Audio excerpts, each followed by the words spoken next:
अस्सलाम वालेकुम दोस्तों, आप सभी का हमारे YouTube चैनल स्टडी विथ ये हुसैन में खुश आमदीद।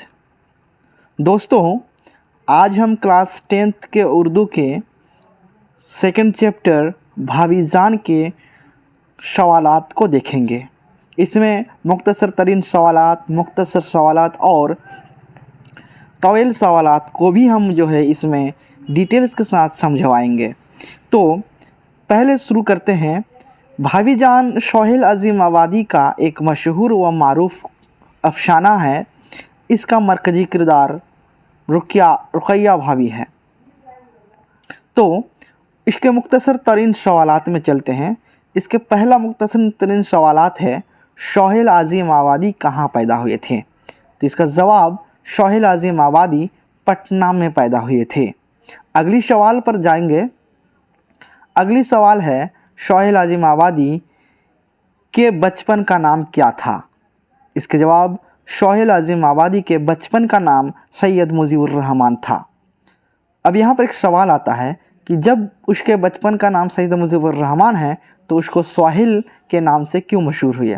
तो जब सोहेल साहब अपनी शायरी का आगाज़ किया था तो शुरू में अपना तखल्लुस सोहेल करते थे और इसी वजह से मुजीबुर रहमान के नाम से नामशहूर होकर सोहेल अज़ीम आबादी के नाम से मशहूर हुए। अगली सवाल है, सोहेल अज़ीम आबादी के अफसानों के पहले मजमुआ का नाम क्या था और वह किस साल शाये हुआ था?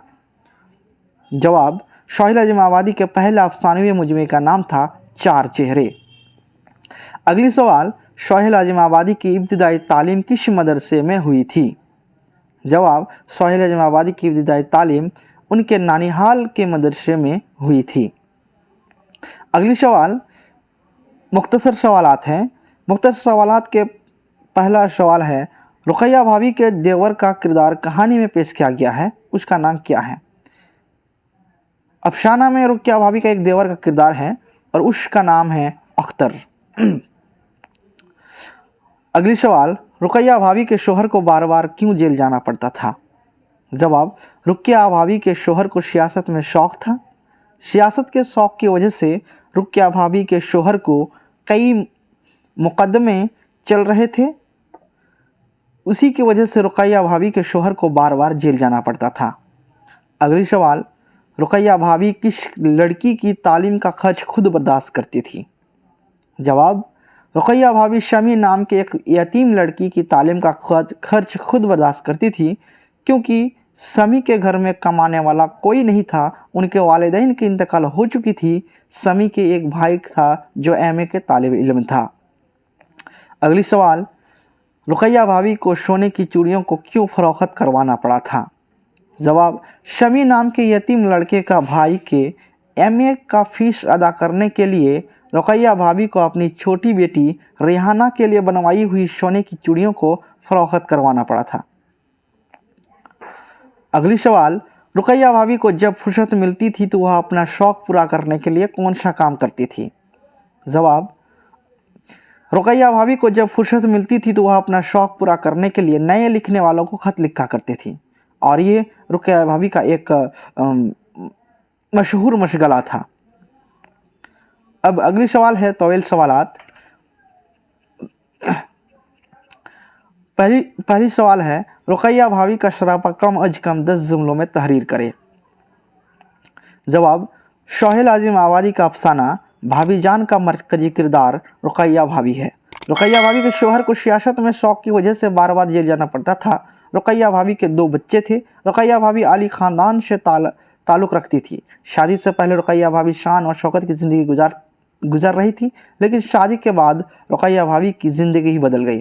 रुक़ैया भाभी एक कॉलेज में पढ़ाती थी जहाँ से भाभी को 400 रुपये माहवार मिलती थी। उसके साथ रुक़ैया भाभी एक लड़की को ट्यूशन भी पढ़ाती थी जहाँ से 50 रुपया मिलता था। ले देकर यही रुक़ैया भाभी की कुल आमदनी थी। इसी से अपना घर चलाती थी और दूसरों ज़रूरतमंदों की मदद भी करती थी। रुक़ैया भाभी को जब फुर्सत मिलती तो वह ख़त लिखा करती थी। अगली सवाल, अफसाना भाभी जान का खुलासा लिखें। जवाब, हमारे निशाब में शामिल अफसाना भाभी जान सोहेल अजीम आबादी की एक बेहतरीन तख्लीक है जिसमें रुकैया भाभी को मरकज़ी किरदार की शक्ल में पेश किया गया है, जिसमें वह मिसाली किरदार के तौर पर नज़र आती है। रुकैया भाभी आला ख़ानदान से ताल्लुक़ रखती थी। शादी से पहले रुकैया भाभी शान और शौकत की ज़िंदगी गुजार रही थी, लेकिन शादी के बाद रुकैया भाभी की ज़िंदगी ही बदल गई थी।